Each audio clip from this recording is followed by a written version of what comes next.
अस्सलाम वालेकुम व्यूअर्स, आप देख रहे हैं फार्म हाउस लाइव 23 और मैं हूं आपकी होस्ट सिद्रा चौधरी। आज हमारी मुर्गी ने बत्तख के और मुर्गी अपने मुर्गी के चूज़े दोनों एक साथ निकाले हैं, तो मैंने कहा चलें आपको दिखाऊं। ये देखें, ये बत्तख के चूज़े निकाले। अंडे मैंने रखे थे 7 दिन पहले मैंने बत्तख के अंडे रखे थे और उस 7 दिन गुजरने के बाद मैंने इसके नीचे इसके मुर्गी के खुद के अंडे भी रख दिए हैं। तो देखें, अब बत्तख के बच्चों और मुर्गी के बच्चे एक साथ निकल रहे हैं। आज इनको पहला दिन है और ये देखें, बत्तख के 3-4 बच्चे बत्तख के हैं और 2 बच्चे ये देखें चूज़ा भी इसने निकाला है।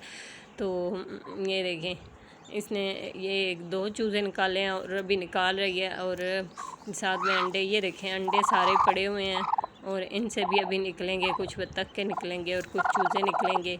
तो ये देखें,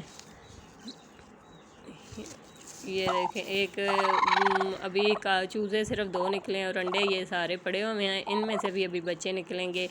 तो आपको बताती चलूँ, मुर्गी के बच्चे 21 दिन में निकलते हैं और ये देखें इसका ब्लैक वाला दूसरा चूज़ा। तो और बत्तख के 27 दिन बाद। तो मैंने 27 दिन पहले रखे थे अंडे, तो वो दोनों इकट्ठे एक साथ निकल आए हैं। Thank you.